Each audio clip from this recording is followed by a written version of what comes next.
The war between Israel and Hamas is fast approaching the 100-day mark as Israel is scaling down its operation in Gaza. And South Africa is accusing Israel of genocide in The Hague. We will speak to the world's leading philosopher on the morality of war. This is Unholy. I'm Yonit Levy of Channel 12 in Tel Aviv. And I'm Jonathan Friedland of The Guardian in London.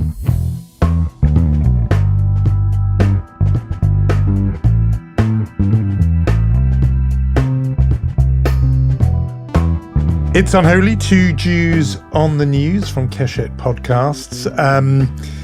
We sort of noted when it was the 3-month mark, but somehow 100 days really stays in the mind. And what lingers for me, particularly a conversation we had a couple of weeks back with mother of a hostage, Rachel Goldberg-Polin, and how she changes the sticker that she wears on her clothes every day to mark the day since her son, Hirsch, age 23, was taken by Hamas, and he's been a hostage, obviously, ever since. She will be writing on, in 3 figures, 100. I mean, that is a bleak landmark that is being passed.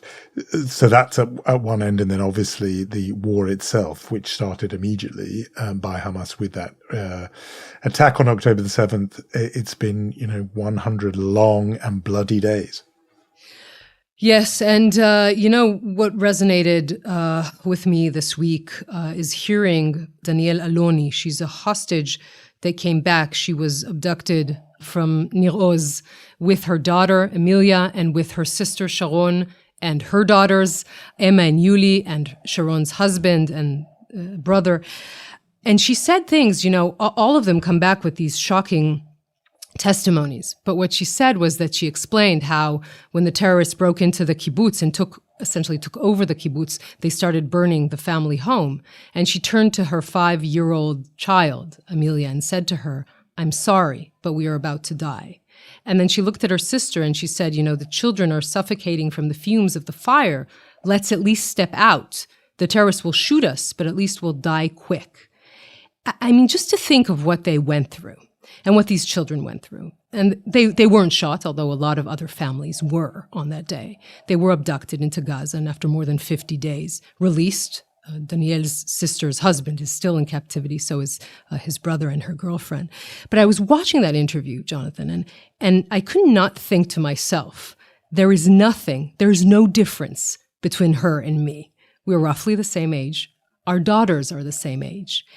And you think to yourself, after 100 days, that essentially, all of us, all humans, surround themselves with walls of denial. It's healthy. It helps us function. Obviously, the one thing that we deny more than anything is our mortality. And I think that what happened to us on October 7th, to all Israelis, is that those walls of denial came tumbling down together with that fence that was supposed to protect us on the southern border. The fence is up now, but the walls of denial aren't.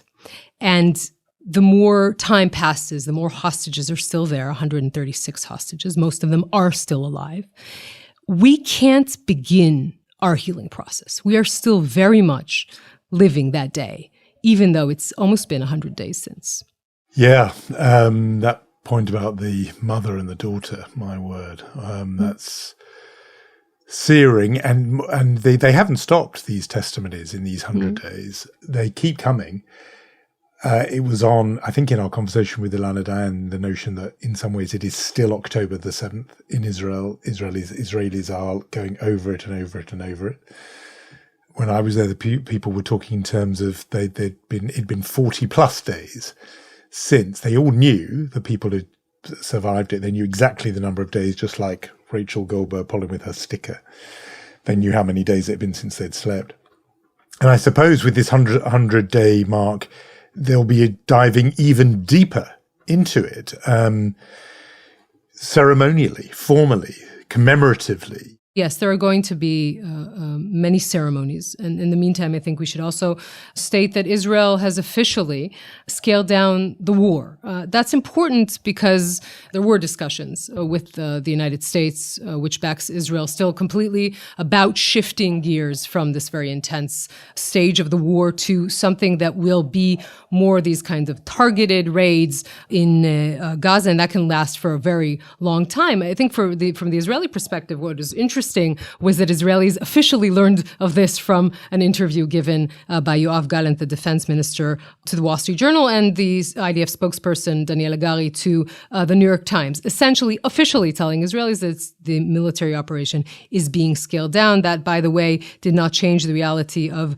9 Israeli soldiers dead in one 24-hour period, the deadliest day in Gaza for the Israeli military in the past month. One of those incidents was actually an ammunition accident, an explosion of ammunition. 6 soldiers were killed in that incident, including also an injury of Idan Amedi, who's a very famous singer and actor. He acts in Fauda, who was injured in that incident. Another proof, if you needed, that the Israeli army really, everyone goes through the ranks of the Israeli military. So that is another thing that happened this week. Yeah, and the war continues, obviously, in terms of what Israel is doing in Gaza, and, the death toll each day that's given, admittedly, from, Hamas-run sources, is that it's triple figures, 100, 200 dying, killed every day. It did make me wonder about this, whether the reality that you're seeing and hearing is described by what the official statements from Gallant and Hagari to the English language American press were. I mean, it's very interesting that these statements were made not to the Israeli public in Hebrew, but in English to the rest of the world, particularly to America.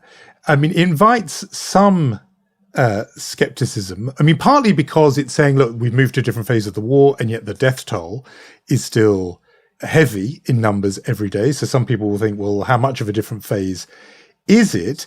And also just this idea of different messages and different messaging, as if this is something the rest of the world wants to hear, but is it fully sincere if Israeli leaders are not saying that to the Israeli public themselves?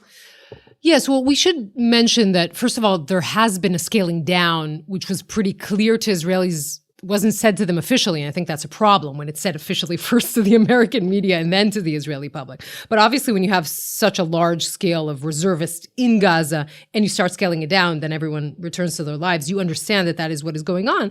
I think they were kind of worried to say it directly to the Israeli public, because then the Israeli public would say, wait a minute, you promised to eradicate Hamas. Why are you scaling down what is happening?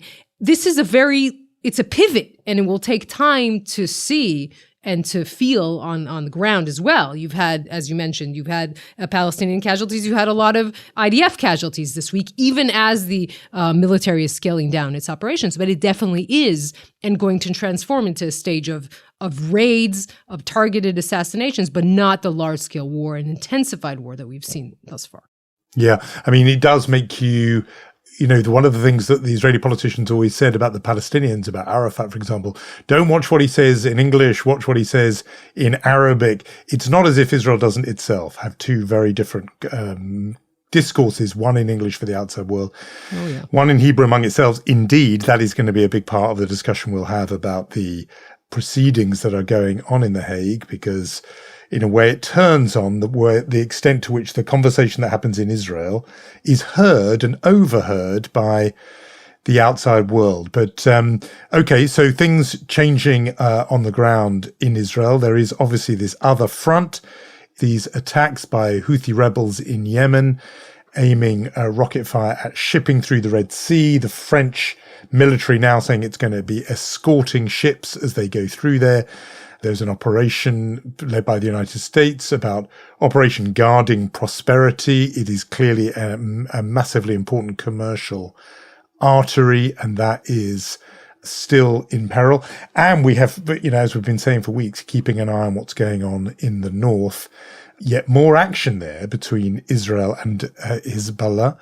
Exchanges of fire, both sides still there. I don't know how long the lid stays on that, and whether or not, in some ways, the withdrawing of reservists that you mentioned out of Gaza goes in tandem with a deploying of forces northward to buttress, to reinforce Israel's presence and ability there.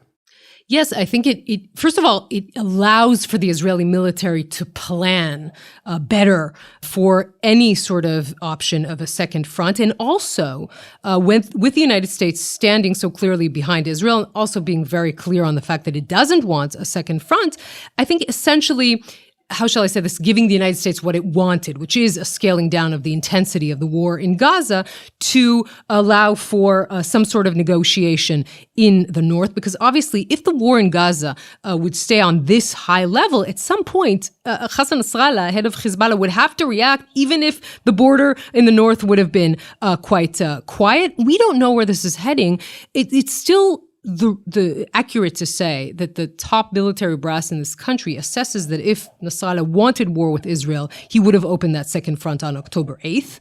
But these things obviously have a life of their own, and an escalation or a miscalculation can always happen into this kind of war. Israel doesn't want that to happen. But on the other hand, there are 65,000 evacuees from the northern part of Israel who still not living at home because they were promised that Hezbollah will somehow move away from the border. That is yet to be resolved. And again, we are reaching day 100 of this war.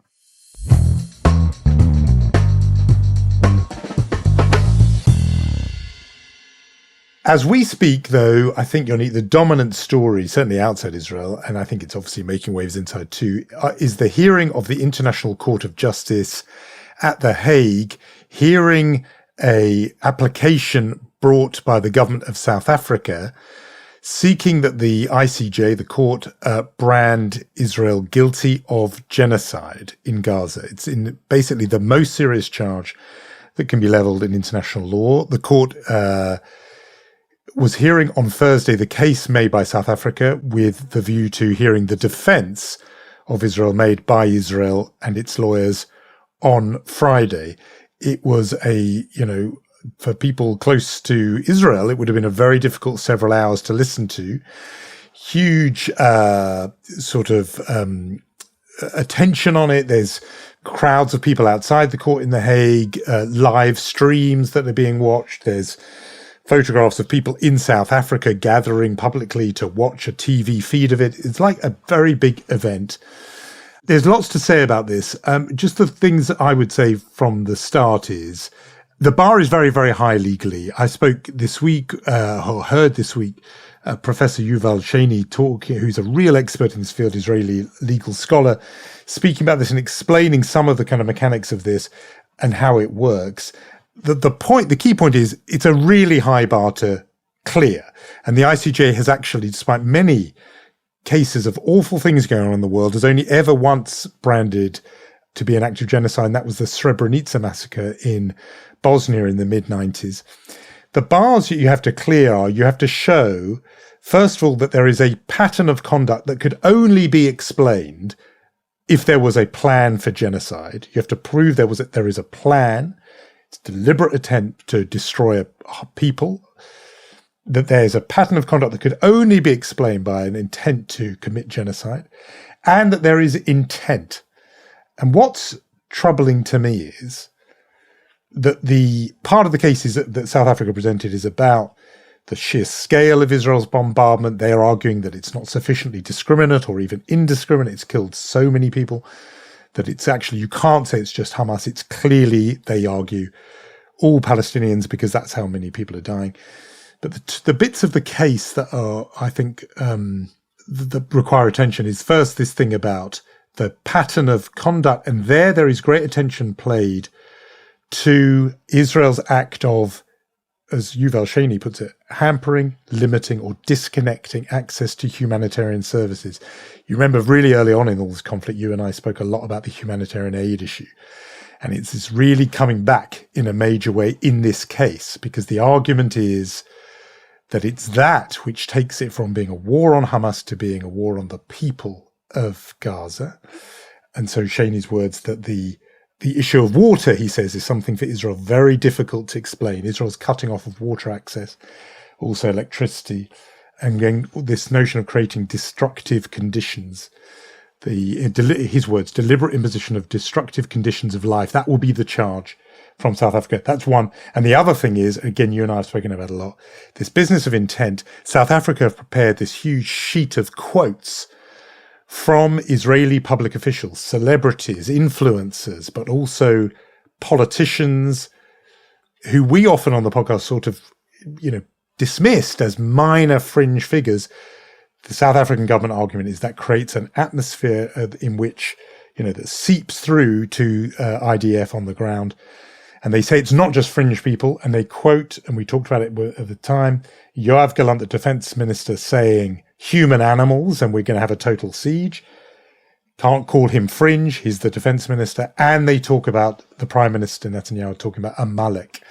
That quote saying we are, that these are essentially the descendants of Amalek. And of course, the Bible says that Amalek is singled out for eradication. Apparently, Israel's defense lawyers, as you and I speak, the Israeli defense hasn't started yet, but will say that, okay, Gallant and Netanyahu said that, but it was balanced by later things they said, other things they said in which they said our war is only about Hamas. And when they said Amalek and when they said human animals, they were talking about Hamas, and therefore this is not genocidal. My only point would be, this would be much, much easier if those Israeli officials did not talk this way.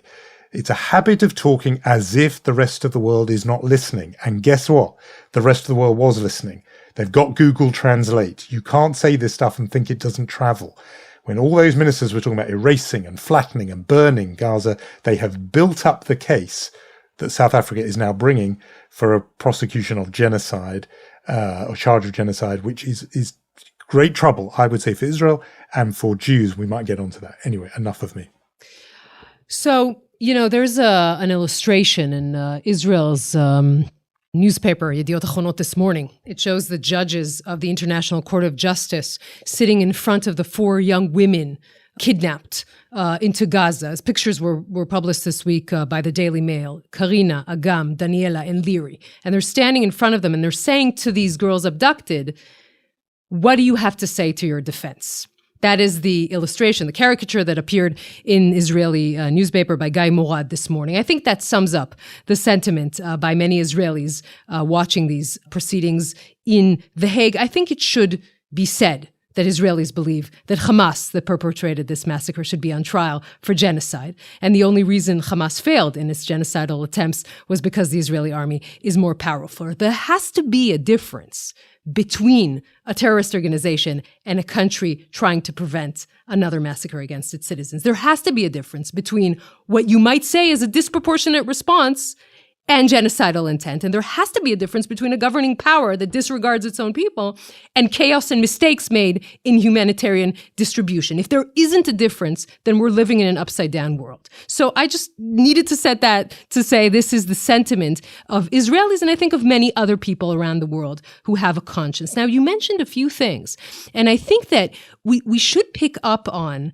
the issue of what Israeli ministers have been saying. And we've talked about this on the podcast. The South African representatives have been quoting extensively all sorts of Israeli politicians. Of course, one of them being the deputy Speaker of the Knesset, which sounds like a formidable title, Nissim Vaturi. He has as much connection to running this war as the captain of the rugby team of South Africa has to running this war. Again, it doesn't matter because, as you say, some of these people have to figure out that what they are saying translates into English as well. Of course, Prime Minister Netanyahu yesterday said very clearly, we have no intention to conquer Gaza. We don't want to harm the Palestinian people. Fine, but a lot of the other quotes by ministers are problematic. We do need, in that same regard, to say that none of this has been translated into genocidal intent in any way of the military and what it has been doing. And again, there is a very big difference. I think we will hear from one of the most important political philosophers in the world, the difference between what Israel is doing, maybe Israel's making mistakes, and genocide. And I think that what Israelis are feeling is just how this is really a twisting of that term. Yeah. I mean, the Professor Yuval Sheni does not want this verdict of genocide. He's against it. He's just talking about what is going to be difficult for Israel to argue in the court. And on the humanitarian point, it's not going to wash to say mistakes were made because you had the defense minister saying we're imposing a total siege. That's not a mistake. The question is what actually happened in reality. Was there a total siege? Was there actually no water, no medicine, no food? We had this argument over and over. I know. But of course, the Israeli defense on Friday by British lawyer Michael Shaw will show a lot of this. Yeah. They will, I'm sure, but as we speak, they haven't yet presented their defense. We know I'm sure it will be a good, strong, robust case. I don't know how you predict what this court will decide, and apparently the actual judgment on the case could take years. But what the court does have the power to do is to decide if not on the merits of the case, but if they think South Africa has made a plausible case, they can then issue provisional measures. And that could happen very soon in the next week or two. Provisional measures could have an effect on how Israel conducts the war. But the thing I look at more about the whole thing, by the way, is what this does for Israel's standing, because I get the strength of feeling that you've articulated that's in that cartoon. I get that. But for Israel to function in the world, it can't just keep thinking that the rest of the world can go, hang, we don't care. They don't get it. We get it. Against, that sort of us against the world mentality, because it has a practical bearing. If there is a finding of this kind of genocide, or even just the related, even allies by their own domestic law will be barred from helping Israel. I don't know the situation in the United States, but I think in Britain, if there is a finding like this from the International Court of Justice, to which, by the way, Israel is a signatory, there are constraints then on how countries can help a country that has this kind of mark of Cain put on it. So the stakes are so high here. Mm-hmm. And Israel is taking it quite seriously. I think it's taking it very seriously. We're not arguing on that. Right. Of course the stakes are so high because if this judgment, even provisional judgments happen, they're going to absolutely constrain how Israel functions in the world. Therefore, how Israel behaved in those early stages and what its leading politicians say now really matters. And I know you can say, and I would say the same, that the deputy speaker is a nobody. And even Itamar Ben-Gvir may have the title security minister, but he's not in the war cabinet.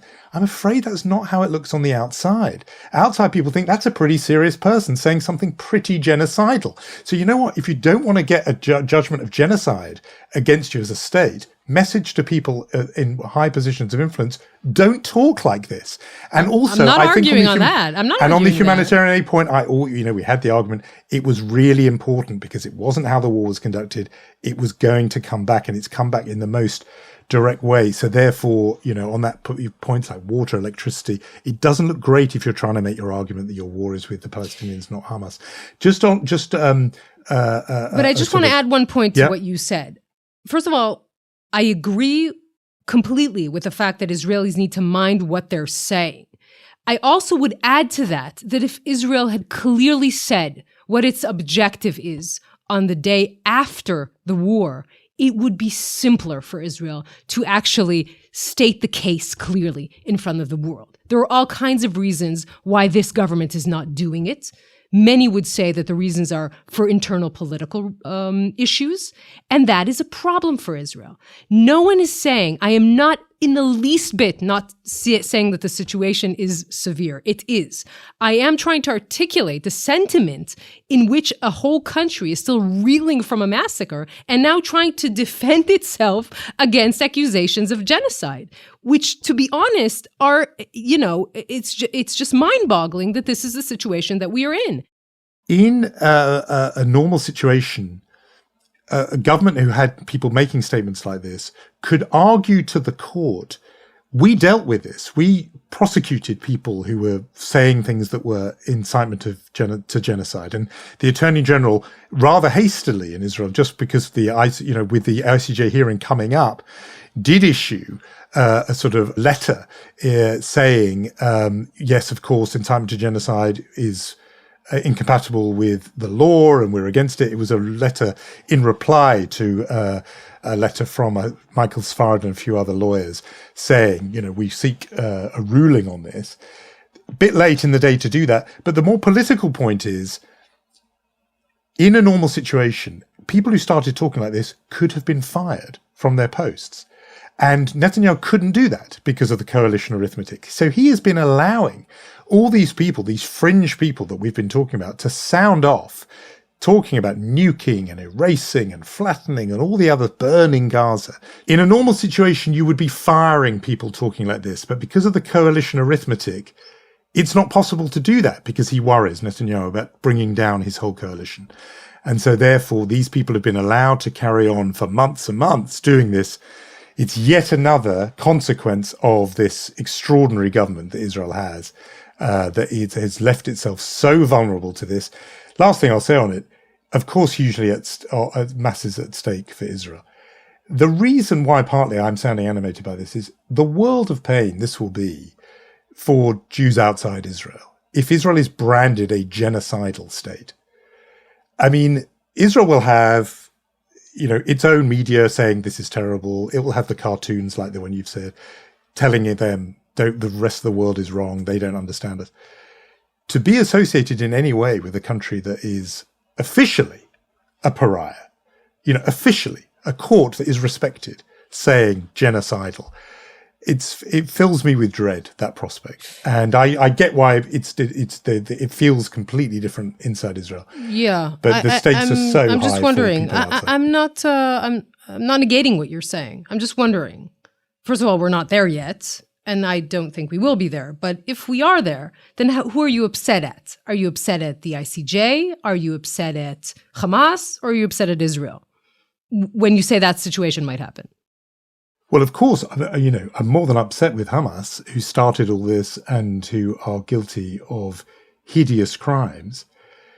But I would be angry, and I am angry, with Israel and those Israelis who have allowed this to happen, sure, because you didn't need to talk the language of genocide. And when you talk about nuking and erasing and flattening and burning and Amalek, you're going to run this risk. So I'm angry with them, yeah, absolutely. By the way, you mentioned the Attorney General, and we're talking about a few unserious people in the Israeli political sphere. Gali Baharav-Miari, the Attorney General, is actually a very serious woman. And she did already issue a few weeks ago to the cabinet and the ministers, the different ministers, she issued a warning in that discussion. What you're saying is very problematic for Israel. She's already done that. I'm just going to point that in parentheses. I want to say one more thing, and that has to do with Aaron Barak.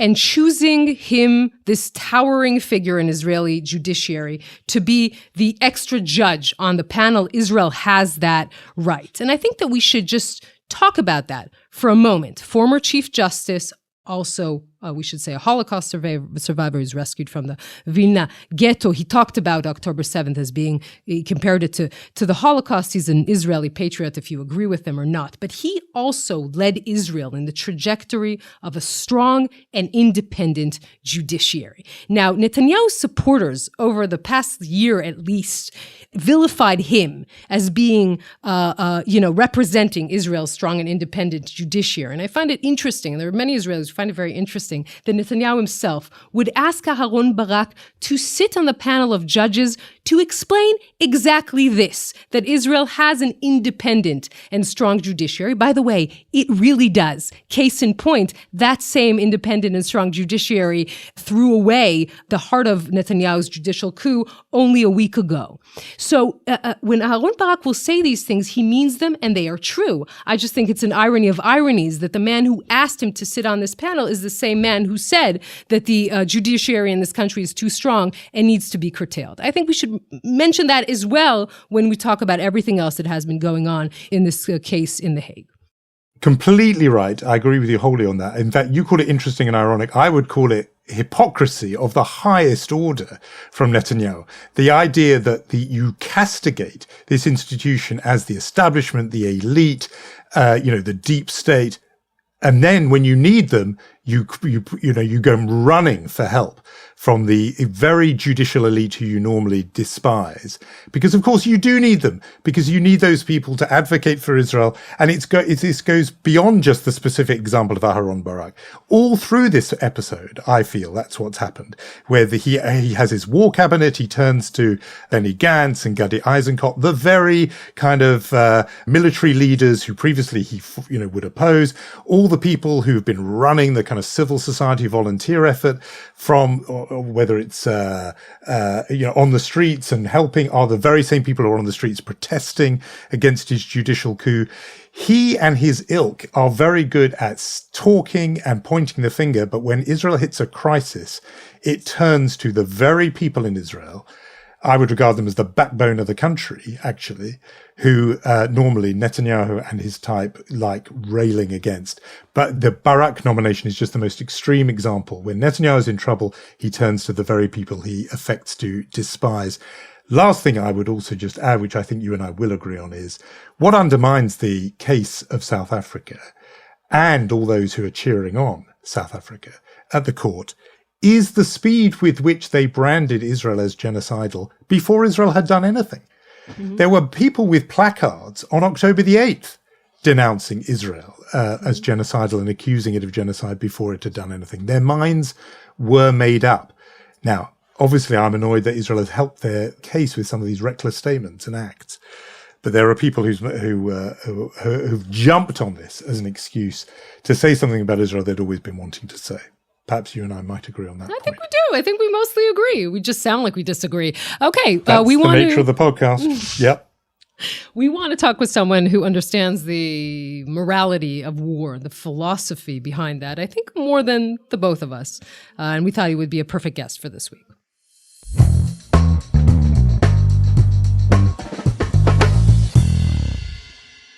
Professor Michael Walzer is the world's leading philosopher on the morality of war. His book, Just and Unjust Wars, published in 1977, is to this day the definitive text on that subject. He's written many books since on a wide range of topics, from economic justice to Jewish political thought. I think it's 27 books and over 300 articles, and we're truly honored to speak to him on Unholy today. I'm glad to be with you. I want to begin, if I may, with the what is happening in The Hague, in the International Court of Justice, that is hearing from today arguments in response to South Africa's petition accusing Israel of violating the 1948 Genocide Convention. May I ask you first what you think of these hearings, what you think of that accusation? I actually have a response, I think, very similar to the response of the IDF. I don't think this is a reasonable legal action. I'm not a lawyer, but it doesn't seem to me that anything that the Israeli army is doing in Gaza, whatever criticism some of us might want to make, it does not come close to genocide. It doesn't fit descriptions like carpet bombing or indiscriminate bombing. It is simply very, very far from anything that the South African lawyers could possibly allege. It's just disappointing that the battle for world public opinion has taken this form. Because world public opinion is very important in asymmetric wars, as America learned in Vietnam, and as Israel has certainly learned in all of its previous wars in Gaza and Lebanon. Your mention of asymmetric war, I know you have spoken about this war as an asymmetry trap that Israel has walked into, and I want to come back to that later. But first, I thought it would be helpful for people who, perhaps unlike me, didn't study your work many, many years ago, who are new to the sort of this field of philosophy of war. Hard to do, because in a way I'm asking you to compress a life's work into a single answer. But in the broadest terms, what makes a war just? And by that measure, does this war, or the prosecution of the war by Israel against Hamas, Does it, in your view, meet the definition of a just war? Well, first of all, we need to distinguish the conduct, the war itself, the decision to go to war, and the conduct of the war. Jus ad bellum from jus in bello. From the point of view of ad bellum, from the point of view of the war itself, this is obviously a war of self-defense after the horrifying attack of 7 October. It's very hard to imagine any country in the world failing to launch a military response to an attack of that sort. This is classic self-defense. It is the most just of all just wars. The conduct of the war is another issue, and I know that in Israel itself and around the world, there have been criticisms of some of Israel's decisions in the course of this war, beginning with the siege, which I have criticized in different places. I think it was both a moral and a political mistake to announce a complete siege of the Gaza Strip, a political mistake because it soon became apparent that Hamas had ample resources, so that the siege could only hurt the civilian population. It could not hurt Hamas. And it is a peculiar argument. The moral argument is peculiar in the sense that Hamas is not only an insurgent or terrorist organization, it is a government. And this is a government that is refusing to provide the basic services for its own people. And so Israel is obliged to step in. It is peculiar to ask a besieging country to provide resources for the country it's besieging. But that is part of the asymmetry trap. Since Hamas refuses to provide fuel, electricity, Israel has to step in.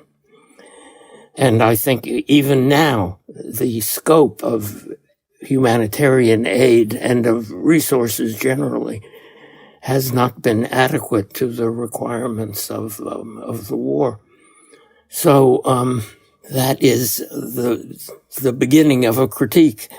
As for the policy of the bombing policy, that here I refer to the asymmetry trap. Hamas has designed a war, literally designed a war that Israel can only fight by killing civilians. And Hamas has to be held responsible for that design. And that is exactly what most of the journalists reporting on the war, at least on American television, are failing to do. How can Israel win this war? As you say, Hamas has deliberately laid this trap in front of Israel, massacring Israeli civilians deliberately, and then disregarding Palestinian civilians and what happens to them. And actually, the more, it's sad to say, it's a tragedy, but the more Palestinians die, this is actually a win for Hamas in many ways. And you have talked for many years about that, of the asymmetrical war, of a high-tech army can't manage to win a war against this kind of organization. What do we do? How do we get unstuck? There's a long history of high-tech armies not winning, which is why it now looks in retrospect that Israel was so wrong to rely on high-tech along the border with Gaza and not to reflect on the lessons of all the asymmetric wars that the high-tech armies have failed to win. I think the winning has to be defined, and it can't be defined as the total elimination of Hamas. It should be defined as winning would mean making it impossible for Hamas to govern Gaza, or putting it the other way, making it possible to create some kind of government in Gaza that does not include Hamas. That would be my sense of what it would mean to win. And in order to do that, I think, first of all, you have to lift the siege and make sure that the suffering of the Gazan people, which its government ignores or facilitates, has to be ameliorated. I think it does make sense to take up what I believe have been the suggestions of American officers consulting with Israel, the suggestion of limiting the bombing, focusing on intelligence and precision, and using special forces. I'm a little skeptical about American advice here because the United States has never fought a war against an enemy who has created an underground city. This is something quite new. And I hope that the American advice is good advice, and I think it would be worth trying, because I think that is a way to begin to turn the war for public opinion back in Israel's favor. When the kind of criticisms you have made, but you hear them made often about Israel's conduct of the war, when those arguments are made, often the response from spokespeople for Israel is to return to the horrors of October the 7th, to offer more detail, to explain about the sadism, the cruelty, the sexual violence, and so on. Philosophically, does the justness of a war and the justness of the original cause, as it were, affect the rules, moral rules, on how you conduct that war? In other words, I mean, putting this very crudely, is Israel in some ways, in your mind, philosophically, allowed to do more because of the scale of the horror that it suffered on October the 7th? Or do we need to put that out of one's mind and say, the rules are rules when it comes to how you conduct war? Yes, this is the central philosophical debate among just war theorists right now. And my critics have made exactly the argument that you just suggested, that there is a link between ad bellum and in bello, and that a just war, fighting a just war, means that you can, to some degree, relax the principles of the rules of engagement. And I have always argued against that view. And I do think that that Israeli response is not the best response. In fact, I've had conversations with some of the philosophers who wrote the rules of engagement for the IDF. And one of them said to me, taking people to the Gaza border and showing them what happened on October 7th is not the right way to deal with the criticisms.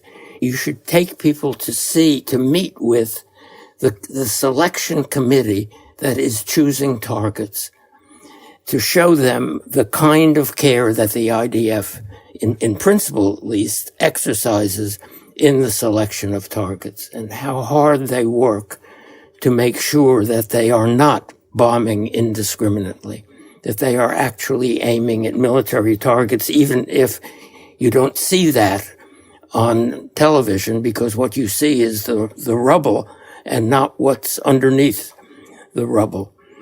And it is my view that the rules of engagement should not be relaxed. You should do the best you can in the circumstances of, given the asymmetry trap. You should do the best you can in collecting information. And that's one of the crucial things in this kind of a war. I had the sense that the very beginning of the war, right after October 7th, some of Israel's bombing was based on, it was precise in the sense that they were aiming at targets that they thought were military targets. But I think in those first days, they were using out-of-date intelligence. And since then, they've had to do a lot of work in gathering intelligence. And that is crucial work in a war of this kind. It can't be done only from the air. It has to be done to some extent on the ground. And that means accepting risks in order to aim more precisely. But you have touched on the big debate, the so-called revisionists. I am now called the orthodox just war theorist. And the revisionists are making exactly the argument that some of the spokespeople for the IDF are making. You know, I'm curious because we now have the advantage of hindsight. We know what Hamas was planning. We know how October 7th turned out. You're saying Israel shouldn't have relied so much on its technology. That's 100% accurate. But now, knowing what we know about what Hamas planned, about how much weaponry was amassed, about the city, the underground city of tunnels, it's pretty clear that what Israel should have done, and some in the defense echelon here in this country have been saying it for years, was a preemptive strike on Hamas, trying to prevent the massacre that we saw on October 7th. Would that have been justified? Would the world have viewed that in any way as a legitimate action, given what we're seeing now? Yes. Well, the history of just and unjust wars of my book is partly an answer to that question. In 1967, I was running around this country, arguing against the Vietnam War, and suddenly I found myself justifying Israel's preemptive attack on Egypt. And there were a lot of people in the generally lefty audiences that I would get who didn't see the point of making the distinction that I was making. But that is the origin of just and unjust. The original unjust war was Vietnam, and the original just war for my book was Israel's attack on Egypt. So I think you can make a case for a preemptive attack. I'm afraid a preemptive attack would have gotten you into the same asymmetry trap because Hamas was already very far along in its embeddedness in the civilian population. There's a lot to be said about the role of journalists in this kind of a war. And the journalists in Gaza, the ones at least who talk to Americans on our television news, are doing a terrible job, or perhaps they're doing Hamas's work.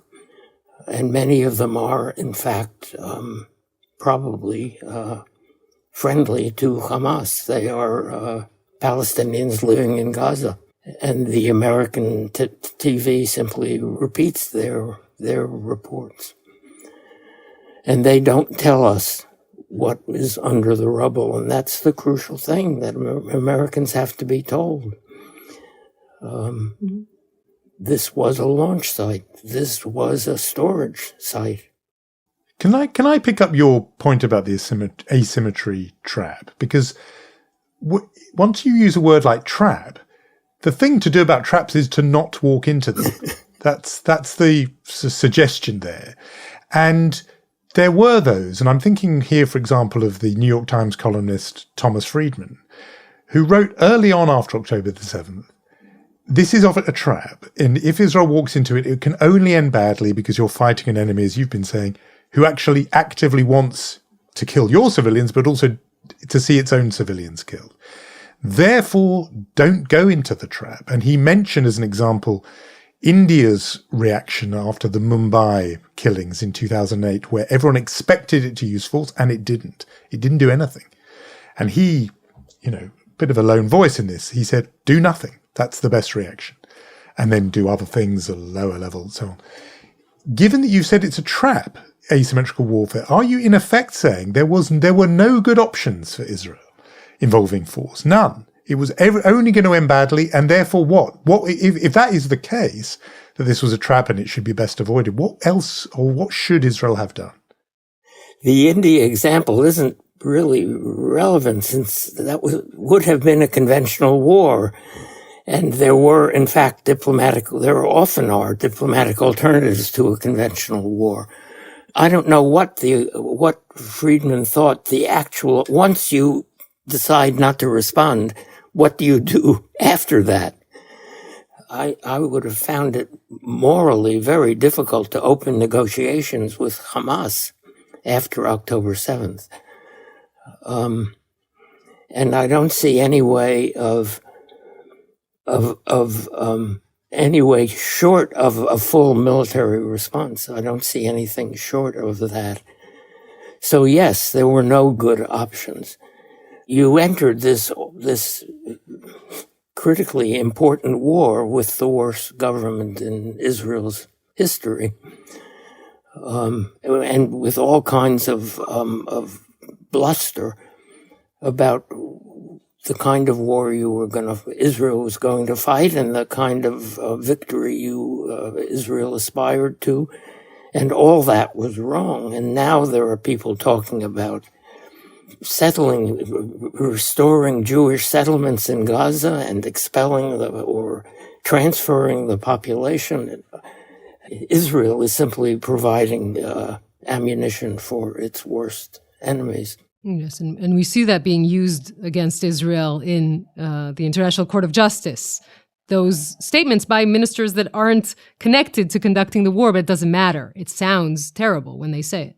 Right. And the prime minister has not been all that good either. But still, I don't think there was a choice. So you had bad choices.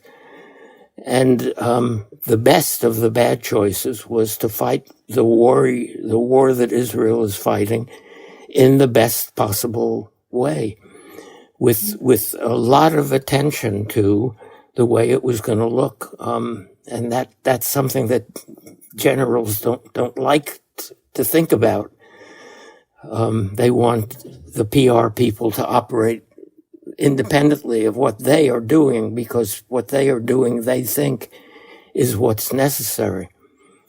But there were a lot of things that Israel could have done, especially with regard to the siege, that would have made the war easier to defend. But I don't see an alternative to fighting it. I wish... And just in fairness to Thomas Friedman, he wasn't saying literally do nothing. He was saying that, you do it at a much lower level, special forces and so on, just so that people don't think I'm distorting his position. But I think Yonit has a question. I was wondering, you touched upon this when you talked about the journalists in Gaza, and of course the belief in Israel and other places are that no one holding that position is detached from Hamas.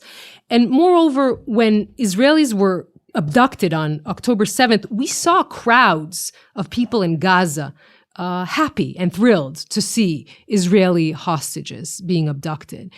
How do you make that distinction that Israel is saying it is trying to make between civilians and Hamas, when clearly Hamas has a lot of public, it's tragic to say that as an Israeli, but it has a lot of public support in Gaza and in the West Bank? Right.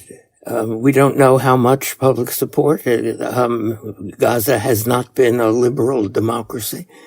There's been a lot of repression so there may well be opposing voices that have been silenced, but certainly the celebrations, and not only in Gaza, the celebrations in New York have been appalling. But I think you have to maintain the distinction between people actually engaged in warfare and people sympathetic to the side you are fighting against. Political sympathy does not translate into combatant status any more than Israelis shouting for revenge makes them guilty of the suffering of Gazans. So yes, I have struggled over the years to make that distinction as clearly as I can. Now, if you're fighting a war for hearts and minds locally, local hearts and minds, as we were in Vietnam, then if you lose the battle, if the civilian population turns radically against you and supports the Viet Cong, then you've lost the war. But you are not fighting for hearts and minds in Gaza. You are fighting for hearts and minds around the world, and most importantly, maybe in the U.S. and Western Europe. I've been doing quite a lot of interviews, and I have to say some of the friendliest interviewers have been from West European countries, where I could hardly outdo them in expressing support for the justice of Israel's wars. In Germany and the Netherlands, I found remarkably sympathetic interviewers. Now, maybe that's a selection. They come to me because they want me to say what they know that I will say. But I found a lot of comfort in these interviews with European countries. You've taught us in this conversation and throughout your very distinguished career to make distinctions. And the distinction you began with right at the start of this conversation was between the cause for the war and the conduct of the war. Yes. And you've made a very clear case for the justice of the cause of the war. But you have talked here and in other places about the aspects of the conduct that have worried you. You've talked about what you call the siege.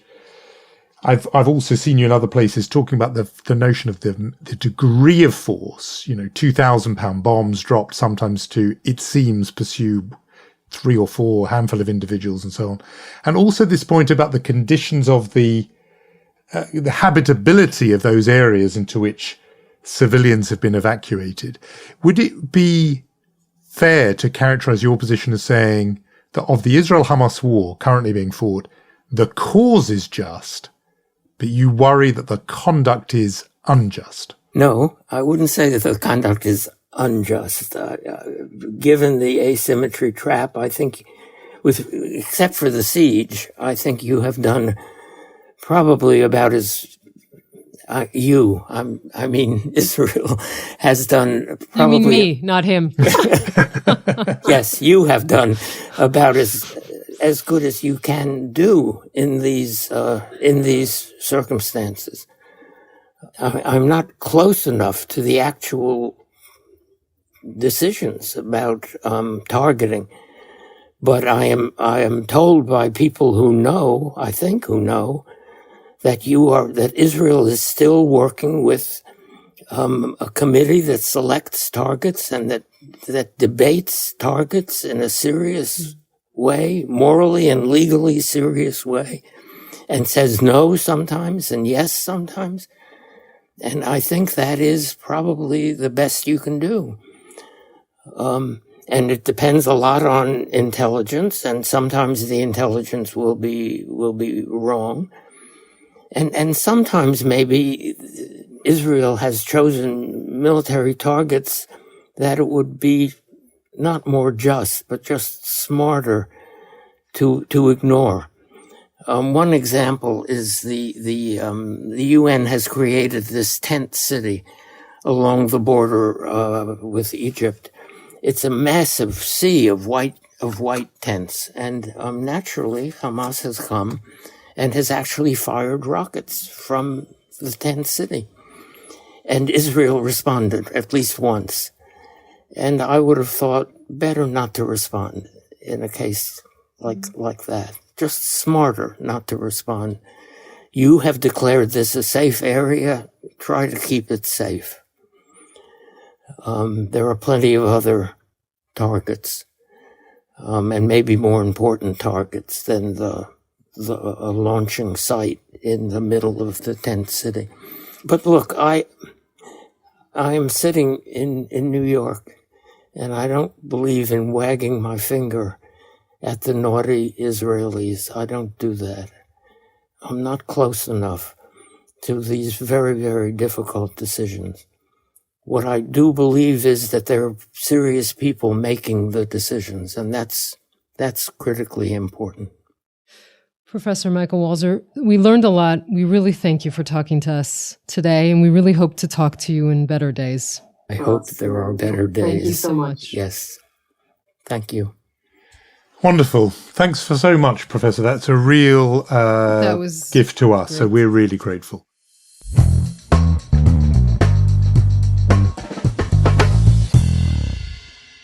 You know, not the main thing at all, but Michael Walzer is nearly 89 years old. I mean, first of all, just his command still of this subject in which he is a giant, the leading figure in the field, but just the richness of his experience that he's talking about ideas that he was advancing in response to the Vietnam War, then 1967. This is someone with, more than half a century of grappling with and thinking about these issues. Yeah, I mean, there's so many things that he said that were interesting to me. I mean, one of the things he said towards the end of our conversation, right? I'm sitting in New York. I'm not going to wag my finger at Israelis and what they're doing. And the fact that he said, I'm skeptical of American advice because Americans don't know how to deal with this city that has been built underground. All those kinds of interesting, the way he calls himself, he's the one who came up with it, that coinage, right, of just and unjust wars. And now he calls himself, he says, I've been called the Orthodox. And there are already the revisionists who are arguing with me. That's so Jewish, isn't it? I mean, there's so many things that in that conversation. And, the tragic part of it is he's saying basically none of the options in front of Israel were good. All of these options were bad, but Israel has to fight this war. It's just it is a tragic place that we are in. That's we have to say that. There was one little moment where I thought he maybe had been eavesdropping on our earlier conversation, because he did say, much as he thinks the war itself is just, and he does, that what he called the siege, the withholding of humanitarian aid, he did think, or the slowness in doing it and so on, that was a problem for Israel. Yes, although when you did ask him, is it right to say that it is a just war fought in an unjust way? He said, no, it's not. And I think that should be pointed out. And also, one more thing on humanitarian aid. Something tells me that we will both be 80 years old, still arguing about humanitarian aid. But just one more point. There is a chaos of war. There is Hamas completely disregarding its population and not giving the supplies that it has. And it is international organizations completely inept in distributing this humanitarian aid. We all need to put also that in some sort of context when you talk about what is going on in Gaza. Now, last week, in our first podcast of 2024, we were saying that very gingerly we were reintroducing our weekly awards, Mensch and Chutzpah. And there is a rather strong candidate, at least in the Mensch category. I think gingerly is a good word to describe how we're easing our way back into these categories. Yeah, I think there could only be one Mensch this week, if I may. It's Sarah Seidner, who's an anchor and a correspondent on CNN, who this week shared with the viewers that she has stage 3 breast cancer. She said, and she urged women to get mammograms, to examine themselves, to just get tested. She said something which was shocking to me. She and I assume to many others, she said that if you are a Black woman, that you're statistically higher risk is to die of breast cancer when you compare it to white women in the United States. That's a shocking statistic. All of this, of course, brings to the foreground this discussion. It's incredibly important.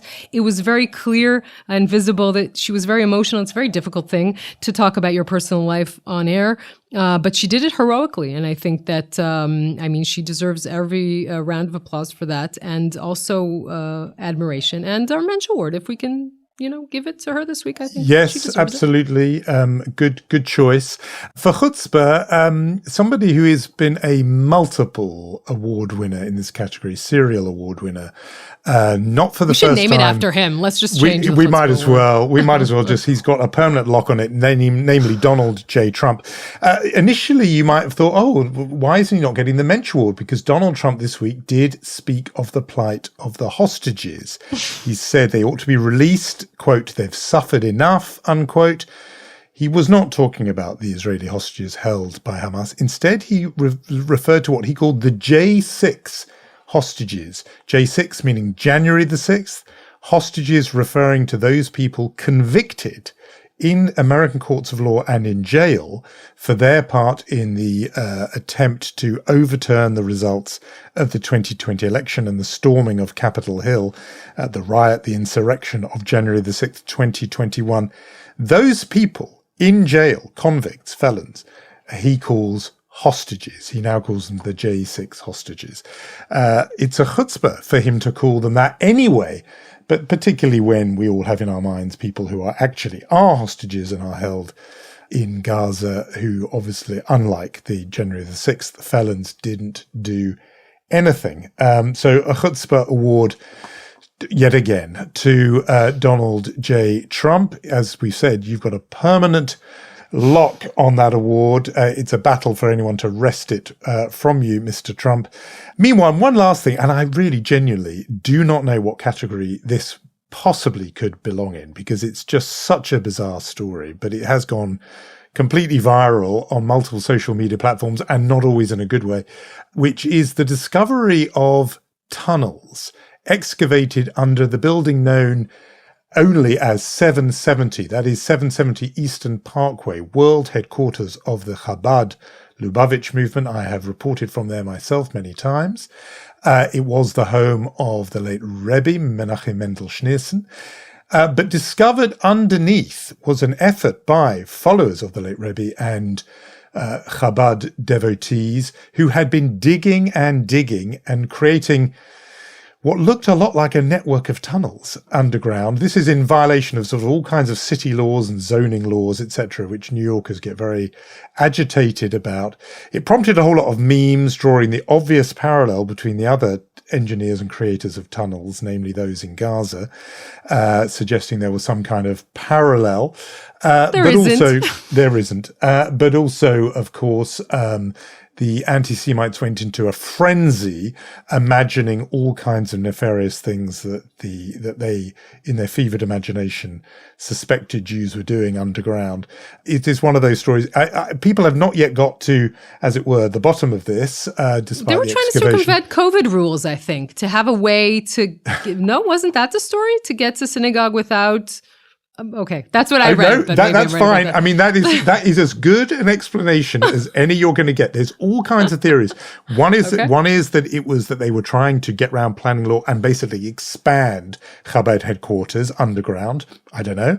Another one was that somehow they thought that the place where the Rebbe lived, Menachem Mendel Schneerson, was somehow out of reach, and they needed to dig and tunnel to get closer. Remember, in his lifetime, he was regarded by many as the Messiah, or at least this generation's candidate to be the Messiah.